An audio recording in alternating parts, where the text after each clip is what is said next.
boa noite. O presidente do Senado, Renan Calheiros, articulou hoje uma reação que inclui ir ao Supremo Tribunal Federal, reação a um setor do judiciário ligado à Lava Jato, que ele, Renan, acha estar indo longe demais, acha que não está respeitando preceitos legais ao investigar corrupção nas esferas políticas. Está em jogo uma disputa muito mais abrangente e eletrizante. É a disputa política sobre os limites, sobre o alcance, sobre a profundidade das ações da Operação Lava Jato. E você vai ver também. O Supremo rejeita a revisão do benefício para os aposentados que voltam a trabalhar. Essa decisão vai ser aplicada a todos os 180 mil processos que estão na Justiça questionando a desaposentação. Um empresário é preso pela Operação Lava Jato ao embarcar para o exterior. Ladrões furam uma tubulação da Petrobras para tentar roubar combustível e provocam um vazamento de um perigoso derivado de petróleo. Na Venezuela, multidões tomam as ruas em protestos contra o presidente Maduro. Donald Trump ou Hillary Clinton? Em 5 estados americanos, os eleitores vão ter que decidir também sobre outro tema. Pesquisas indicam que a venda legal da maconha deverá ser aprovada em pelo menos 4 estados, inclusive o de maior população, que é a Califórnia. Faça você mesmo. Laboratórios com jeito de fábrica de ideias se espalham por São Paulo. Você junta engenheiro, você junta físico, você junta filósofo e o artista e vê o que sai. E no placar da rodada, as semifinais da Copa do Brasil.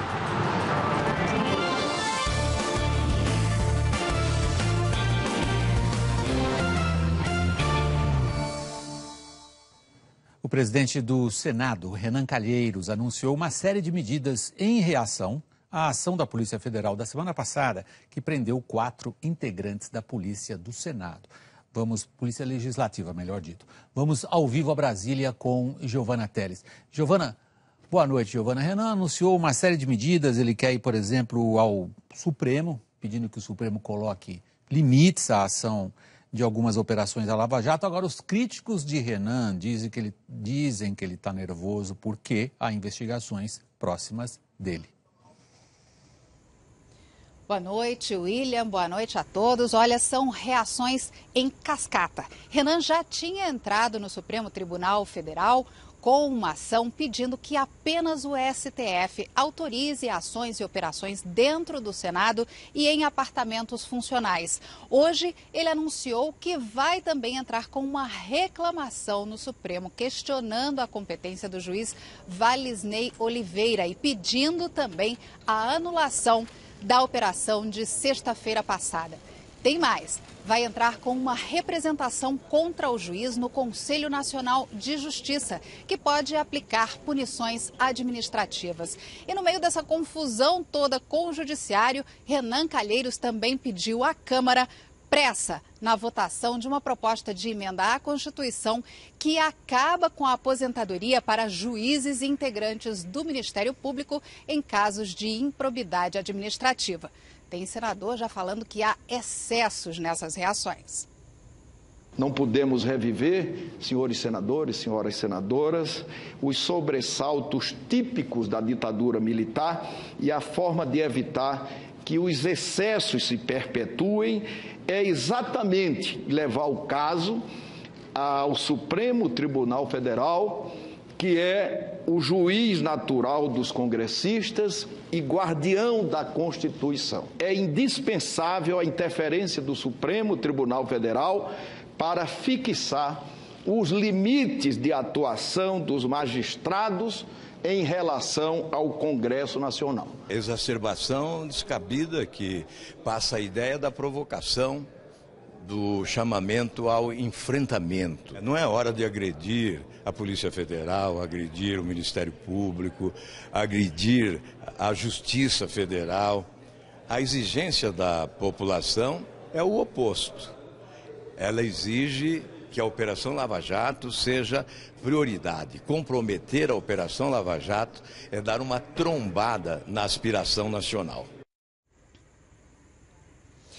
Sabe fazer uma coisa, falar uma coisa, melhor dizendo, e fazer outra? Pois depois de anunciar todas essas medidas, Renan Calheiros afirmou em uma entrevista coletiva que não queria aumentar o incêndio, que cabia melhor a ele o papel de bombeiro do que de piromaníaco. E para completar, disse que a imprensa é que interpretou errado quando ele falou em juizeco. Foi essa declaração que gerou um estranhamento com o Poder Judiciário.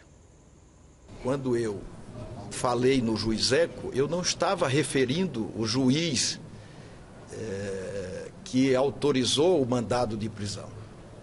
Eu disse que não pode a democracia ficar exposta a qualquer momento, a qualquer hora, decisões extraordinárias de qualquer juizeco. Eu não enderecei, quem endereçou foi a imprensa. Como da mesma forma que eu falei da polícia, da mesma forma que eu falei de que tinha nojo e ódio a métodos fascistas, eu não especifiquei a Polícia Federal. Eu fui chefe da Polícia Federal. Eu fui chefe. E eu, sinceramente, não sei se vocês sabem, eu não sei a quem coube a decisão sobre o espetáculo que invadiu o Congresso Nacional. Giovana, a gente está acostumado a ver político dar a volta atrás e dizer que a culpa é de uma outra instância, no caso, a imprensa. Agora, ontem, Giovana, nós estávamos tratando aqui exatamente das tratativas, estávamos vendo as tratativas do governo de alguma forma, exercer uma pacificação. Há uma nova reunião agora para sexta-feira. Há chances de uma, entre aspas, pacificação? Olha, William, reunião vai ter. Pacificação, aí já é outra história, né? Essa reunião de sexta-feira foi combinada entre a presidente do STF, ministra Carmen Lúcia, e o presidente Michel Temer no fim de semana. A ministra disse que não tinha espaço na agenda dela para uma reunião hoje em que estariam apenas ela, Temer, Rodrigo Maia e Renan Calheiros. Esse encontro de sexta-feira é bem mais amplo, o pano de fundo é outro, o tema é segurança pública. E vão participar também outras pessoas, ministros como o da Defesa e também o da Justiça, Alexandre de Moraes, que Renan Calheiros preferia ver fora do governo e que o Palácio do Planalto repetiu hoje não ter planos de trocar o ministro. O presidente do Senado diz que vai para a reunião e a gente, é claro, vai acompanhar. William. Boa noite, Giovana. Muito obrigado. Eu tenho a sensação que a gente vai ver a Lava Jato mandando bastante ainda na política brasileira por um bom tempo. O empresário Mariano Marcondes Ferraz foi preso hoje no aeroporto de Guarulhos, em São Paulo. Ele está sendo investigado pela Lava Jato por crimes de corrupção e lavagem de dinheiro. O executivo foi preso quando aguardava para embarcar para Londres, onde mora. Segundo os investigadores, Mariano Marcondes Ferraz é ligado a 2 empresas estrangeiras que têm ou tiveram contratos com a Petrobras. Em delação premiada, o ex-diretor da Petrobras, Paulo Roberto Costa, disse que Mariano Marcondes Ferraz pagou propina a ele no exterior entre 2011 e 2013, num valor total de mais de $860 mil. Como justificativa para a prisão por tempo indeterminado, o juiz Sérgio Moro considerou que o executivo tem recursos financeiros, propriedades e mora no exterior, fatores que poderiam colocar em risco a aplicação da lei em caso de uma condenação. Moro destacou também que desde 2008 Ferraz vinha com frequência quase mensal ao Brasil, mas que aparentemente mudou de padrão a partir do início da Operação Lava Jato. O juiz declarou que isso é indicativo de que Ferraz teria evitado vir ao Brasil com receio de uma eventual prisão.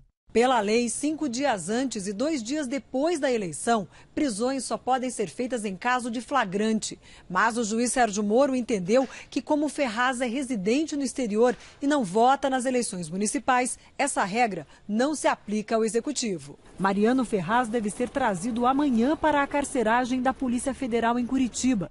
A defesa dele disse que vai se manifestar nos autos. O ex-deputado Eduardo Cunha, o ex-ministro Henrique Alves e mais 3 investigados se tornaram réus em uma nova ação da Justiça Federal em Brasília. Eles são acusados de cobrar e receber propina de empresas interessadas em empréstimos do Fundo de Investimentos do FGTS. A defesa de Eduardo Cunha diz que a denúncia se baseou em delações falsas.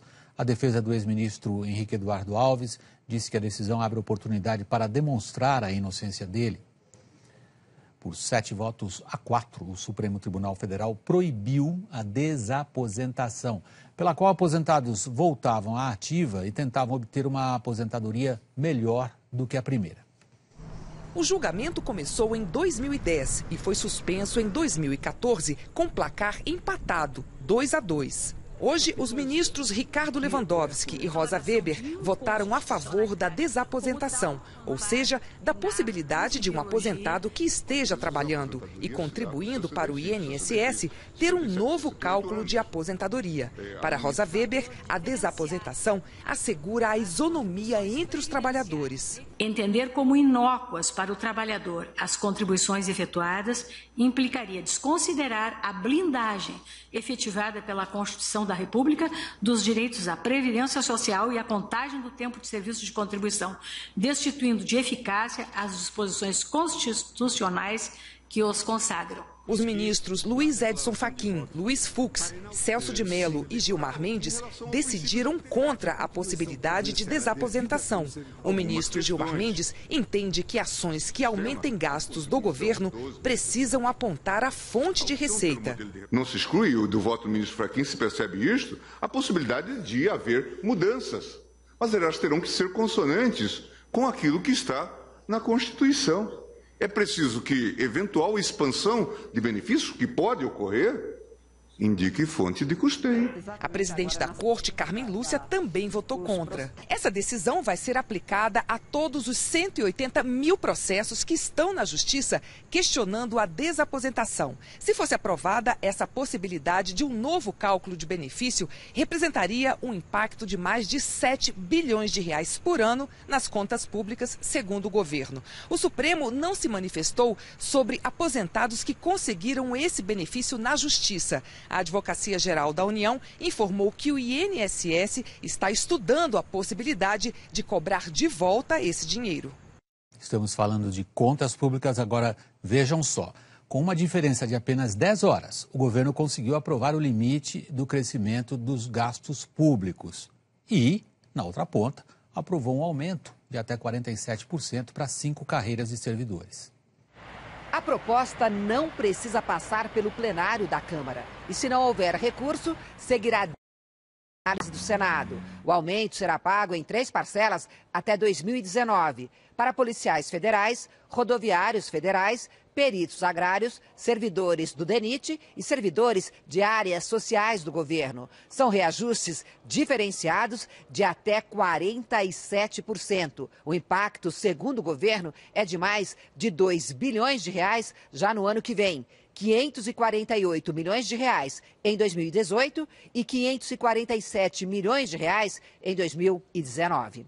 O projeto foi aprovado numa comissão especial poucas horas depois de o plenário aprovar a PEC que limita o crescimento dos gastos públicos a partir do ano que vem, quando as despesas serão corrigidas pela inflação do ano anterior. Mas para os deputados da comissão não é um aumento, e sim uma recomposição salarial de categorias que estão sem aumento há pelo menos 4 anos.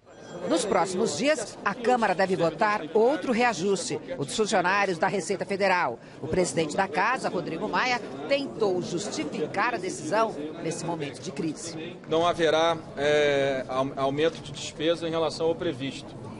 Dentro do déficit apresentado pelo governo, já existe essa previsão. É claro que o ideal é que nós pudéssemos não tratar de aumento nesse momento. Mas o melhor é que com a PEC do teto, todos os gastos estarão limitados à inflação. O economista Gil Castelo Branco, da ONG Contas Abertas, criticou a decisão da Câmara. O aumento é inoportuno e incoerente. No dia seguinte à aprovação da PEC, você dar um aumento que já compromete orçamentos futuros é absolutamente insustentável. Eu acho que se nós continuarmos assim e afetarmos 10 milhões de servidores públicos, federais, estaduais e municipais, que consomem 14% do PIB, não há PEC que vá resistir. São universos, né? Esse universo das contas públicas. Vamos ver o universo do mundo da economia privada real pelo 18º mês seguido. Agora, em setembro, o Brasil teve mais demissões do que teve contratações. O desemprego continua aumentando. Vocês conferem o número de setembro, foram nesse déficit de vagas, foram 40 mil praticamente a menos em setembro, foram sendo fechadas. Se vocês verem agora nesse gráfico de linha a evolução do emprego no Brasil, vocês veem como vão diminuindo de 41,500 milhões, desce para 39 milhões o número de vagas formais. Não é apenas a única notícia desagradável em economia, a gente só fala delas ultimamente. Vejam, confiram os juros ao ano, um outro setor também que afeta muitíssimo o endividamento das famílias. O cheque especial foi para esse recorde de 325% em setembro e o rotativo do cartão de crédito subiu para inacreditáveis 480% ao ano também em setembro. Noticiário internacional: milhares de pessoas tomaram as ruas das grandes cidades da Venezuela pedindo o fim do regime chavista, que impediu a realização de um referendo para destituir o presidente Maduro. No geral, as manifestações foram pacíficas, mas em pelo menos 5 cidades, forças de segurança e manifestantes entraram em confronto. Ao fim da manifestação em Caracas, líderes da oposição convocaram uma greve geral de 12 horas para a próxima sexta-feira em todo o país. Isolado internacionalmente, Nicolás Maduro chamou os manifestantes de bêbados, que receberam a instrução do norte de acabar com a Revolução Bolivariana. Também nesta quarta, a Assembleia Nacional da Venezuela, dominada pela oposição, aprovou o início de um julgamento político para destituir o presidente. Na Venezuela, porém, só o judiciário, dominado por chavistas, pode tirar o presidente do cargo. Ainda hoje, aqui no Jornal da Globo, temos a decisão em alguns dos estados americanos, junto com as eleições presidenciais, sobre a venda legal de maconha.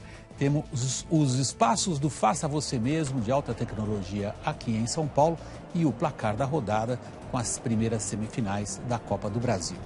Já no próximo bloco, pesquisa confirma, não tem dinheiro no caixa, o governo investe menos na conservação das rodovias.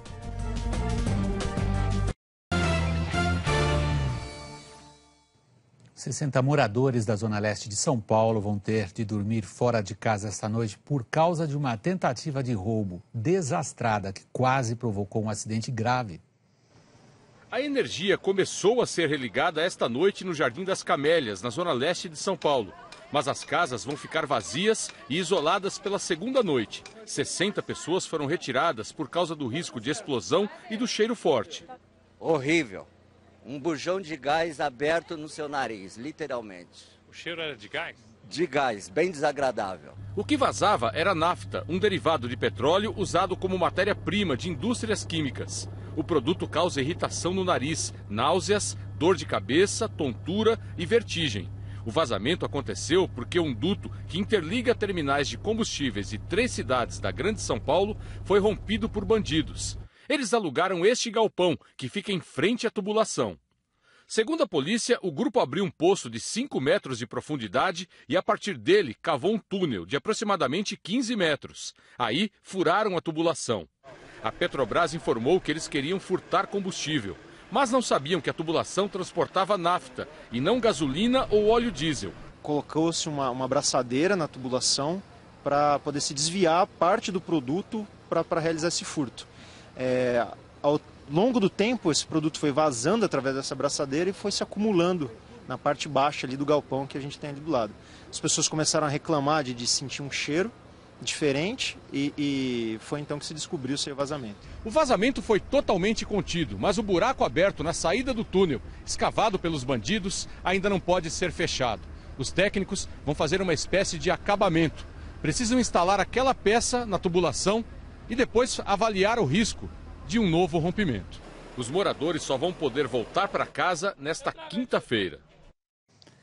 Sem dinheiro em caixa, o governo federal e também os governos estaduais investem menos na conservação das estradas. Quem diz isso é uma pesquisa anual da Confederação Nacional do Transporte. Vamos aos números principais da pesquisa. 103 mil quilômetros de estradas públicas pesquisadas pela CNT revelaram, 58% delas revelaram terem problemas. E que problemas? Aí estão o que qualquer um que trafega nessas estradas conhece. Geometria equivocada, são estradas antigas, 52% delas têm problemas de sinalização e quase a metade tem problemas de pavimentação, mencionados na pesquisa. Para os especialistas, privatizar o máximo de rodovias seria a única solução para resolver o problema. Esse é um dos trechos da pior estrada do Brasil, que liga Natividade, no Tocantins, a Barreiras, na Bahia. Ela é de asfalto, mas a viagem não é tranquila. Até para os caminhões fica difícil trafegar. A segunda pior estrada do país é a BR-158, que fica entre Jataí e Piranhas, em Goiás. Apesar de ser uma BR, ela é de terra, como a maioria das rodovias brasileiras. Todas as 10 piores vias são administradas pelo governo federal ou pelos estados. As 10 melhores são privadas e ficam em São Paulo. A rodovia dos Bandeirantes é a mais bem sinalizada, pavimentada e bem traçada. A pesquisa da Confederação Nacional dos Transportes também mostra que, do ano passado para cá, aumentou em 26% o número de pontos críticos nas vias. E o custo médio para manter essas estradas subiu na mesma proporção. O que explica a má condição das rodovias brasileiras é o baixo investimento, segundo a CNT. Em 2015, o Brasil gastou mais com as consequências dos acidentes nas estradas federais do que na manutenção para evitar os acidentes. A CNT calcula que, para deixar as rodovias em ótimas condições, seriam necessários 292 bilhões de reais e defende a concessão para a iniciativa privada. Porque o que nós vemos, o que a pesquisa demonstra, é que realmente, primeiro, o governo não tem os recursos necessários e também tem muita morosidade, na verdade, na execução de todos esses projetos. Portanto, a concessão é sim um caminho e que nós esperamos que realmente aconteça. Esse especialista em transportes da UFRJ acha que a concessão é uma saída. Ele afirma que as empresas têm uma fonte de recursos direta para fazer a manutenção, o pedágio. Mas faz uma ressalva. A licitação ela depende do fluxo de tráfego que existem nos segmentos a serem licitados.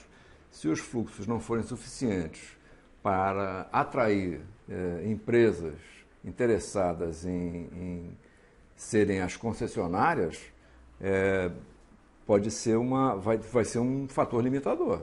O plano de concessões do governo pretende lançar no primeiro semestre do ano que vem editais de licitação para quase 700 quilômetros de rodovias no Rio Grande do Sul e outros 400 quilômetros entre Minas e Goiás. Nós estamos buscando parceiros privados para poder suprir essa carência de recursos públicos para investimento em infraestrutura. E acho que é um programa que, recuperada a confiança no país, a estabilidade política, a estabilidade econômica, nós vamos atrair muito investimento para poder minimizar esses problemas que a gente tem de infraestrutura no Brasil. Daqui a pouco o placar da rodada é a seguir. Americanos vão às urnas para decidir também sobre a liberação do uso da maconha. Junto da eleição para presidente, muitos americanos vão às urnas para decidir também se a maconha pode virar um produto liberado para o consumo. A venda legal de maconha no estado do Colorado começou há 2 anos, depois de ser aprovada pelos eleitores paralelamente à eleição presidencial de 2012. Foi o primeiro estado americano a legalizar a droga. Em 2015, a indústria da maconha foi a que mais cresceu no Colorado, mais que a produção de petróleo e gás, e rendeu 2,4 bilhões de dólares para a economia do estado. Cada consumidor, seja residente no estado ou turista, pode comprar até 28 gramas de maconha ou produtos como doces e chocolates que contenham até 100 miligramas de tetrahidrocannabinol, a substância ativa contida na droga. A venda só é feita a maiores de 21 anos, em lojas autorizadas e fiscalizadas rigorosamente pelo governo do estado. Além do aumento na receita de impostos, outro benefício da legalização foi a queda de 46% no número de pessoas presas que usam maconha ilegalmente. No lado negativo, aumentou a hospitalização de pacientes com efeitos nocivos causados pela maconha. Há estudos indicando que a droga causa mais dependência do que o álcool. Depois do Colorado, os estados de Washington e Oregon e o Alasca também legalizaram a venda da maconha para uso recreativo. Além disso, em 25 estados americanos, a maconha pode ser comprada para uso medicinal, com receita médica.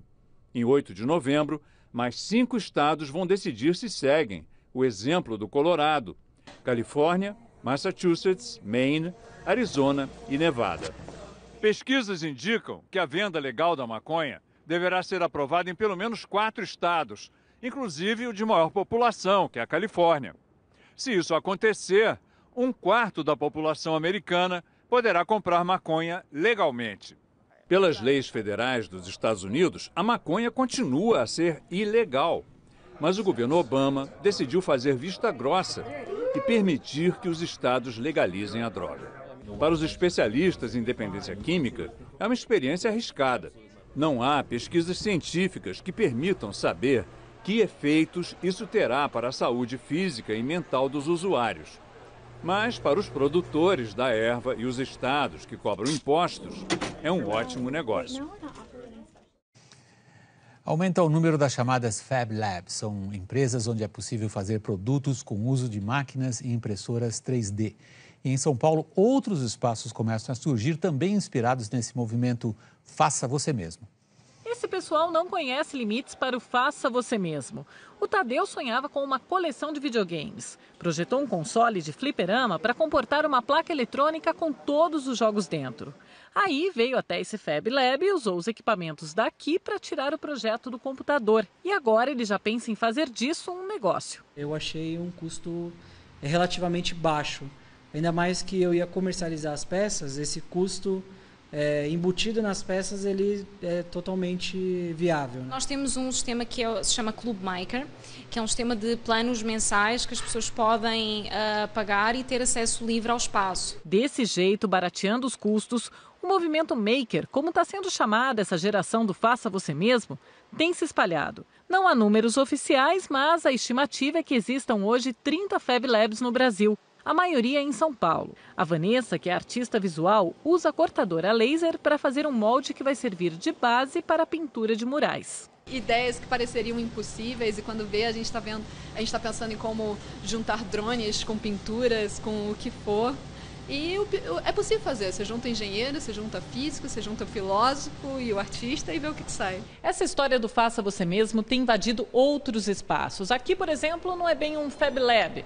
O pessoal chama de Maker Space, um ateliê de ideias que usam como base a tecnologia. O pessoal aqui compartilha informações, conhecimento.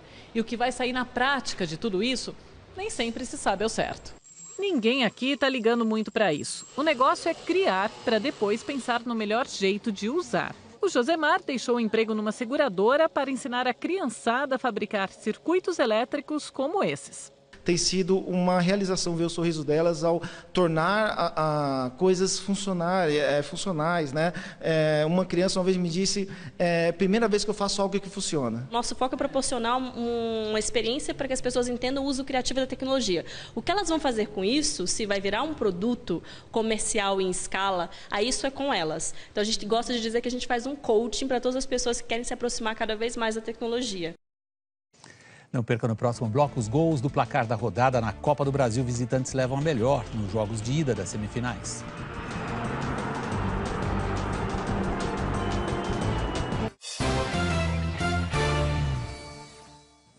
Na noite do futebol, os visitantes saíram em vantagem nos duelos de ida das semifinais da Copa do Brasil. Teve também Copa Sul-Americana. Você confere tudo isso agora no placar da rodada, a cargo de Kleber Machado. Oi, William, boa noite para você ligado no Jornal da Globo. De fato, os visitantes ficaram à vontade na Copa do Brasil. Nesse duelo Minas-Rio Grande do Sul, o título da Copa do Brasil ou vai para Minas ou vai para o Rio Grande do Sul, eles saíram rigorosamente iguais. A rodada de volta semana que vem vai decidir tudo. Vamos começar a passar pelos jogos. O Cruzeiro teve um resultado pior jogando em casa. O Internacional recebeu o Atlético e o time de Minas fez o primeiro gol com o Otero, depois da jogada do Lucas Prato, 1 para o Atlético, 0 para o Internacional. O Fábio Santos foi tentar fazer uma jogada bonita, perdeu a bola, fez pênalti no Anderson, o William empata o jogo. E no segundo tempo, um ótimo contra-ataque. Bola do Luan para o Lucas Prato e o Atlético Mineiro fez 2-1, leva uma boa vantagem jogando o próprio. Belo Horizonte. Na partida na capital mineira, o Cruzeiro recebeu o Grêmio e o Grêmio aí de branco fez um primeiro gol lindíssimo. Olha que toque do Luan, depois da boa jogada do Marcelo, do Pedro Rocha, habilidade, visão de jogo, golaço, nenhuma chance para o Rafael, 1-0. No segundo tempo, essa bola lançada pelo Léo acabou no pé do Ramiro. O Douglas disparou pela meia, recebeu e tocou, fazendo 2 para a equipe do Grêmio, 0 para o Cruzeiro. Portanto, uma vitória mineira, uma vitória gaúcha. Os dois visitantes venceram, o Atlético em Porto Alegre, o Grêmio em Belo Horizonte. Semana que vem os jogos de volta. Grêmio contra o Cruzeiro em Porto Alegre. O Grêmio tem essa vantagem de 2-0, o Cruzeiro vai ter que tirar essa diferença. E o Atlético recebe o Internacional em Belo Horizonte. O Inter também precisa tirar uma diferença um pouco menor de 1 gol, mas os visitantes foram muito bem e marcaram gols fora de casa.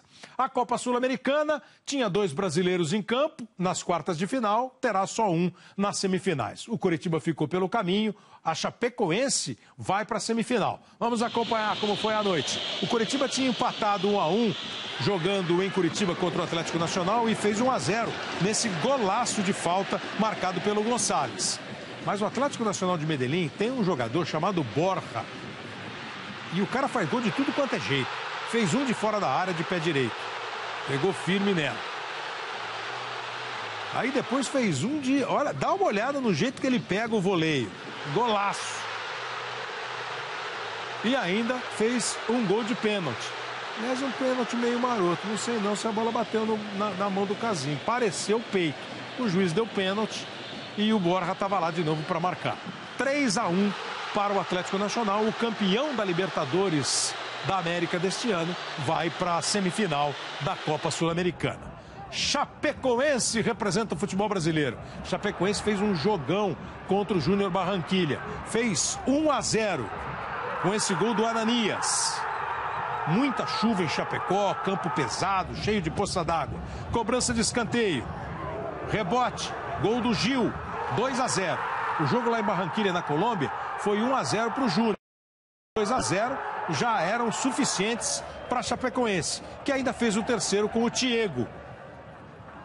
Viu a dificuldade para dominar? Aí o cruzamento do Gil, o gol do Thiago. Chapecoense 3-0. O time de Chapecó está na semifinal da Copa Sul-Americana. Toda a alegria do Caio Júnior e da torcida da Chapecoense. Chapecoense na semifinal vai enfrentar ou o Palestino do Chile ou o São Lourenço da Argentina. O jogo vai ser nesta quinta-feira. E o São Lourenço venceu o primeiro jogo por 2-0 na Argentina.